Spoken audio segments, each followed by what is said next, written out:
할렐루야.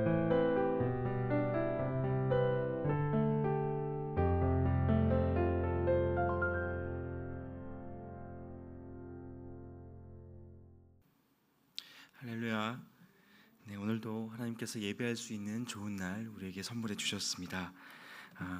오늘 하나님께서 우리에게 베풀어 주시는 은혜를 말씀을 묵상하고 기도하는 가운데 다 누리시는 저와 여러분 되시기를 기도합니다. 이 시간 함께 기도하심으로 7월 28일 매일 주심 기도회 시작하도록 하겠습니다. 하나님 감사합니다. 오늘 우리를 예배의 자리로 인도하여 주시고 다시 한번 하나님의 말씀 앞에 설 수 있도록 붙들어 주셔서 감사합니다. 하나님, 우리가 주님의 부르심을 입어 이 자리에 나왔사오니 하나님, 하나님을 구하는 우리 심령들마다 우리에게 말씀하여 주시고 기도하는 우리들에게 주님 동행하여 주셔서 오늘 하루 예배하신 하나님의 은혜를 누리고 경험하는 우리가 다 될 수 있도록 축복하여 주시옵소서.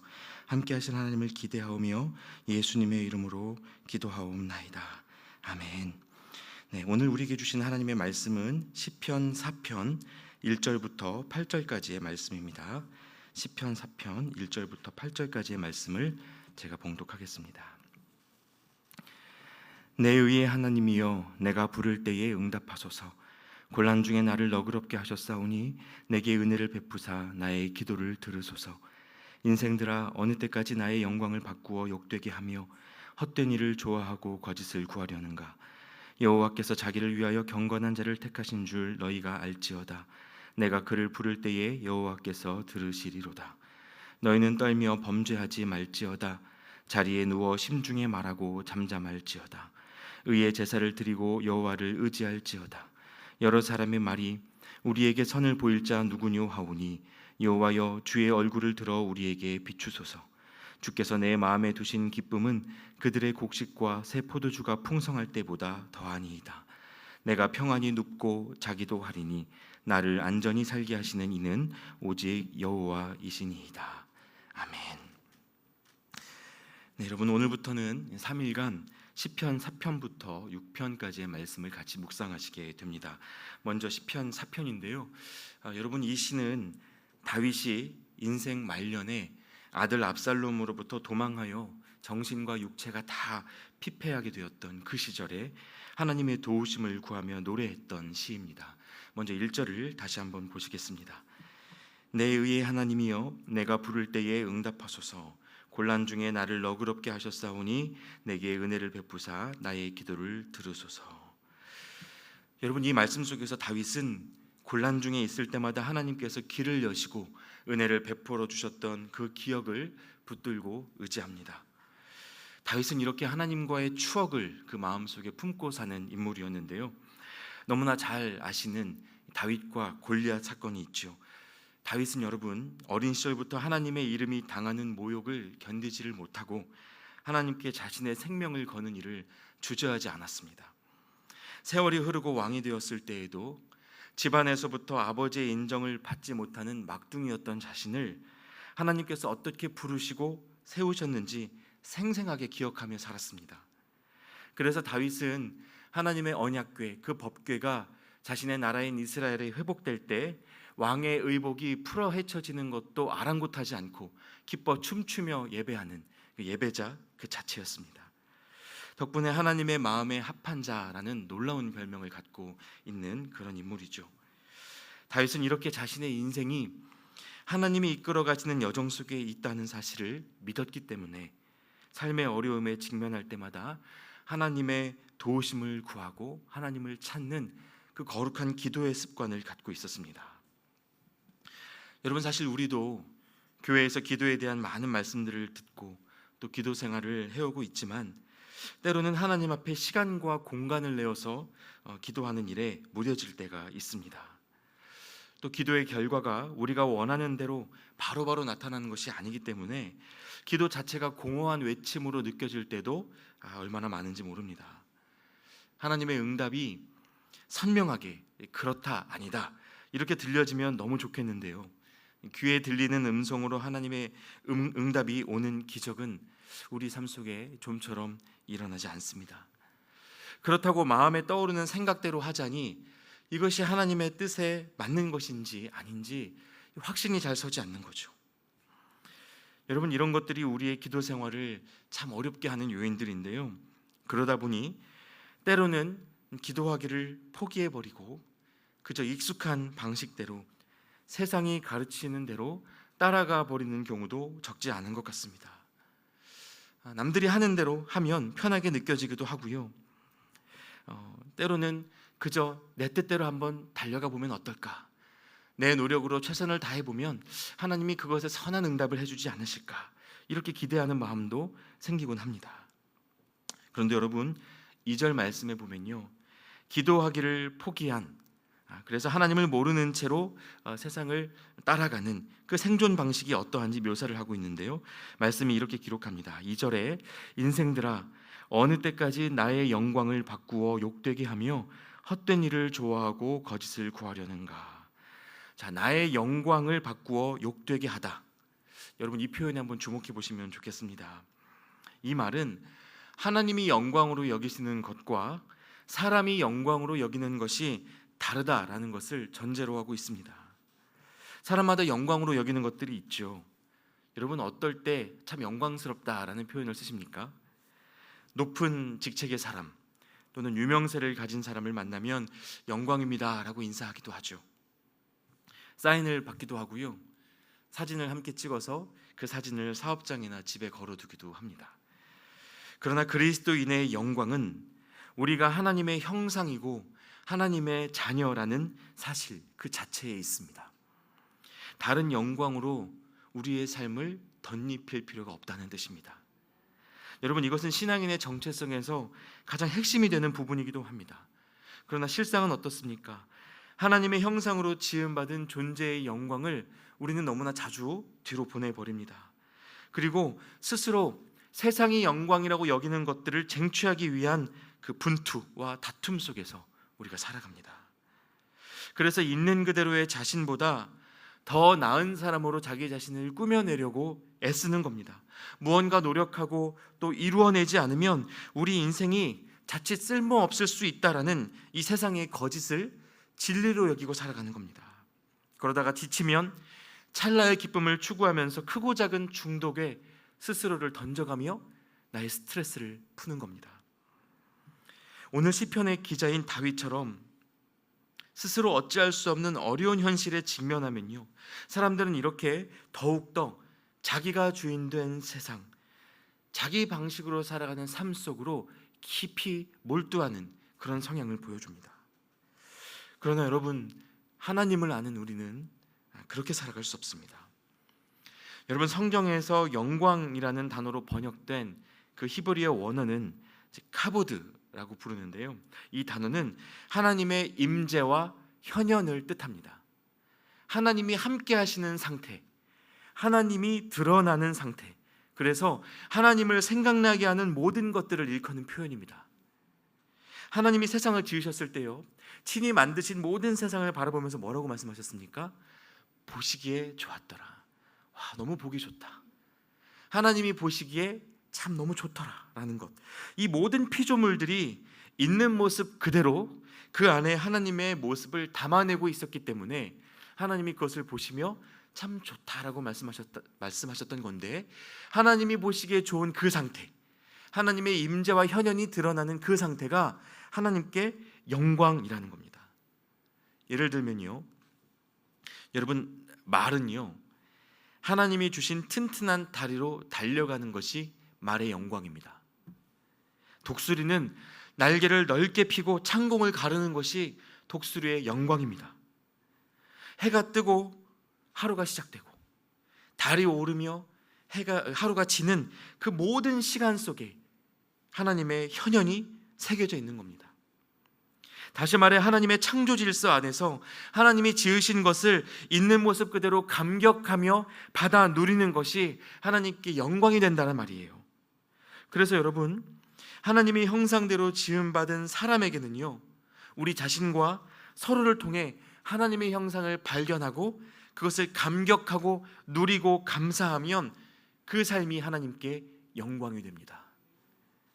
그런데 어느 순간 사자가 나는 왜 날개가 없을까? 독수리가 나는 왜 허구한 날 날아다녀야 할까?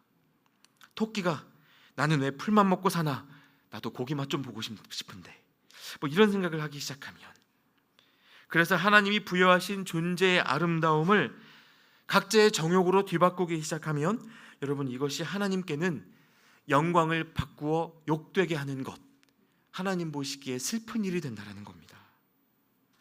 여러분, 우리에게 이미 하나님이 부여해 주신 영광스러움이 있다는 사실을 믿으실 수 있길 바랍니다. 하나님이 우리에게 기대하시는 것은 어떤 커다란 성취와 또 다른 영광으로 덧입는 것이 아닙니다. 권력과 성공을 덧입지 않았더라도 이미 주신 하나님의 생명을 우리가 감사와 기쁨으로 누릴 때 하나님은 정말이지 완벽하게 영광 받으십니다.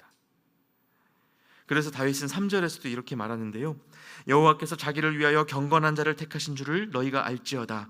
내가 그를 부를 때에 여호와께서 들으시리로다.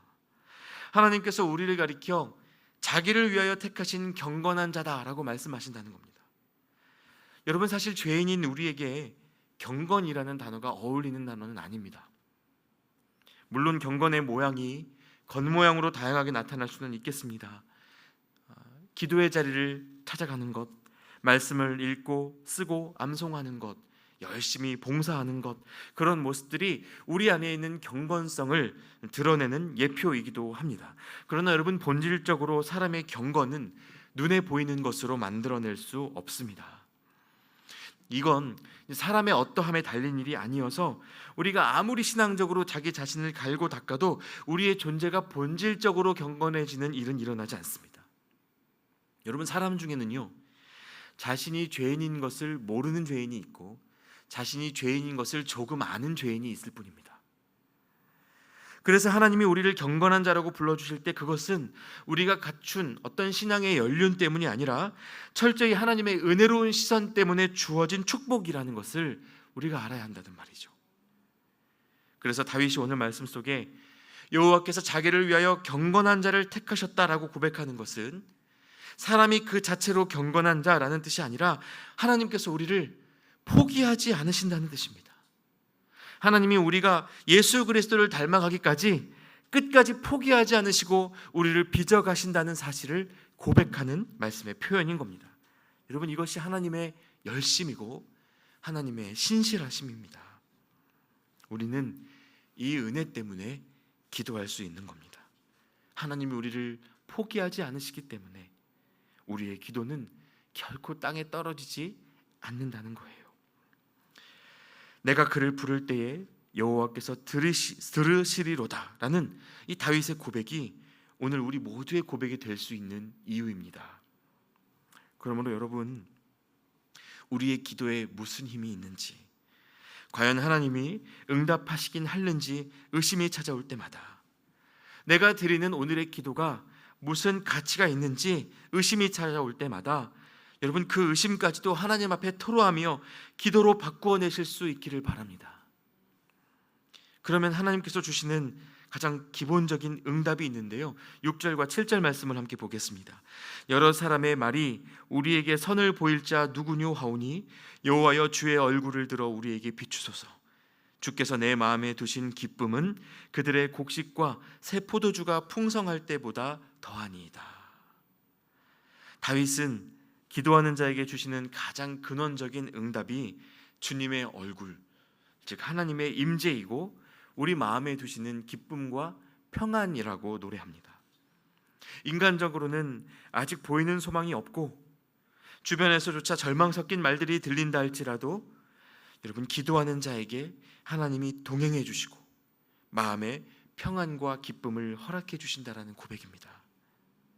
하나님의 일하심을 기다릴 수 있도록 마음에 힘을 주시는 거죠. 그래서 신약시대의 사도 바울도요, 옥에 갇힌 상태에서 빌립보 교회 성도들에게 편지를 쓰는데 빌립보서 4장 4절에서 이렇게 고백합니다. 주 안에서 항상 기뻐하라. 내가 다시 말하노니 기뻐하라. 여러분, 너무 놀라운 고백 아닙니까? 감옥에 갇혀있는 사람이 오히려 감옥 밖에 있는 성도들을 위로하며 기뻐하라라고 권하고 있습니다. 세상 감옥이 자신을 묶고 있는데 그 처지에 마음까지 묶이지는 않고 있습니다. 오히려 모든 상황 속에서 신실하게 일하시는 하나님을 향한 이 바울의 굳은 신뢰가 이 안에 느껴지는 겁니다. 여러분, 그러고 보면 하나님은 언제나 환난을 직면한 자신의 자녀들을 진정시키시고 하나님의 평강을 바라보라고 말씀하셨습니다. 예수님이 십자가에 못 박혀 죽으신 후 두려움에 떨며 모여있던 제자들 가운데 나타나셨을 때 여러분, 주님이 뭐라고 첫 인사를 하셨습니까? 샬롬, 평강이 있을지어다, 이렇게 인사하셨습니다. 현실은 죽음이고 공포인데 주님은 기도하는 자신의 자녀들에게 여전히 샬롬과 평안을 말씀하셨던 겁니다. 제자들과 함께 갈릴리 호수를 지나다 풍랑을 만났을 때에도 그랬었죠. 현실은 광풍이고 침몰 직전인데 주님은 그 배 안에서 잠을 주무셨습니다. 너무나 비현실적이죠. 그러나 여러분, 우리는 기도를 통해 우리의 시선, 우리의 감정보다 예수님의 시선, 예수님의 감정에 주목하고 그것을 따라가는 연습을 해야 합니다. 불안과 긴장의 마음이 흔들릴 때 다른 방법을 찾아 나서기 전에 우선 멈추어 기도하며 주님을 부르고 찾는 겁니다. 여러분, 이것이 우리의 신앙생활에 있어서 가장 중요한 신앙의 훈련입니다. 여러분, 어린 자녀들은요, 예기치 못한 일을 만날 때 부모의 얼굴을 봅니다. 땅이 흔들려도 부모가 그 순간 웃고 있으면 아이들은 그 흔들림이 놀이라고 인식합니다. 다시 말해, 아이들은 부모의 반응을 보고 그것에 따라서 상황을 파악하는데요, 여러분, 우리가 가져야 할 믿음이라는 것이 바로 이런 모습입니다. 지각이 흔들리고 나의 삶이 뒤틀리는 것 같은 그때에 주님의 모습을 바라보는 겁니다. 그리고 주님은 그 순간 어떻게 반응하고 계시는가 바라보고 그것에 따라서 우리의 태도를 결정하는 거죠. 내 눈에 위기로 보여도 주님이 평안을 말씀하시면 평안인 줄로 믿고 여기는 그러한 삶의 태도, 여러분, 이것이 하나님께서 우리에게 말씀하시는 신앙입니다. 그래서 여러분, 우리가 기도로 하나님을 붙들 수 있다면 불어닥치는 풍랑도 십자가의 죽음도 결코 끝이 아닙니다. 하나님이 기도하시는 이의 눈을 열어주시고 우리 앞을 가로막은 그 문제에만 집중되어 있던 우리의 시선을 더 크신 하나님께로 돌이켜 주시기 때문입니다. 그래서 오늘 이 본문 마지막 구절에서 다윗이 이렇게 고백하죠. 8절인데요, 내가 평안히 눕고 자기도 하리니 나를 안전히 살게 하시는 이는 오직 여호와이시니이다. 여러분, 잠 잘 자는 것만큼 큰 축복이 없는 것 같습니다. 풍랑이는 배 안에서의 주님처럼 평안히 잠들 수 있는 것이야말로 기도하는 사람이 누리는 은혜이고 능력입니다. 참된 평안이 어려움 없는 현실에서 오는 것이 아니고 우리가 신뢰하는 하나님께로부터 오기 때문이죠. 그리고 사실 여러분, 이것도 조금만 생각해 보면요, 우리가 매일 밤 침상에 누워 잠에 든다는 것만큼 불안한 일이 없습니다. 여러분, 밤중에 잠에 드실 때 불안하지 않으십니까? 굉장히 놀라운 일입니다. 사람에게는요, 다음날 아침에 눈이 떠지리라는 그런 보장이 없습니다. 여러분, 어느 누가 그것을 담보할 수 있겠습니까? 그렇지 않습니까? 그런데 누구도 잠들 때 떨지 않습니다. 무서워하는 마음 없이 모두 잠에 잘 빠져듭니다. 어젯밤도 그렇게 평안히 주무셨습니까? 그런 은혜가 있으셨을 줄 믿습니다. 그런데 여러분, 바로 이러한 모습을 보면 우리는 이미 매일 밤 우리 자신을 하나님께 전적으로 의탁하고 있습니다. 하나님을 인정하든 인정하지 않든 사람은 매일 이 삶의 습관으로 죽음과 부활을 경험하며 살아갑니다. 그래서 잠이란 것이 믿음의 연습을 위한 하나님의 좋은 선물이 되는 것이죠. 여러분, 오늘 하루를 사시는 동안에는요, 깨어있는 동안에도 이 믿음의 연습을 이어가실 수 있길 바랍니다. 하나님께 내 삶을 맡겨드리는 그 전적인 의탁, 기도할 수 있기 때문에 넘어질지언정 완전히 쓰러지지 않는 그 믿음의 능력을 담대히 발휘하실 수 있기를 축복합니다. 사람이 일하면 사람이 일할 뿐이지만 사람이 기도하면 하나님이 일하여 주신다라는 아주 유명한 말이 있죠. 기도할 수 있는 특권, 그래서 하나님의 일하심을 구하고 기다릴 수 있는 그 특권을 여러분 끝까지 포기하지 않으시기를 축복합니다. 하나님은 분명히 우리의 기도를 들으시고 세상이 빼앗을 수 없는 기쁨으로 저와 여러분의 마음을 충만하게 하실 것입니다. 함께 기도하겠습니다. 하나님 감사합니다. 오늘 시련 속에서 하나님을 찾는 다윗의 모습을 통해 우리가 가진 기도의 권세가 얼마나 놀라운 것인지 다시 기억하게 해주셔서 감사합니다. 때로 하나님의 음성이 들리지 않고 기다리던 응답이 더디 오는 것 같아 마음이 흔들릴 때가 있지만 우리가 기도의 능력을 의심하고 또 기도하기를 포기하는 죄를 범하지 않게 하여 주시옵소서. 기도하는 자에게 허락하시는 참된 평안과 기쁨을 만끽하며 살아가는 이 하루의 삶이 되도록 역사하여 주시옵소서. 예수님의 이름으로 기도하옵나이다. 아멘. 이제 각자의 기도 제목으로 하나님 앞에 기도하는 시간을 갖겠습니다.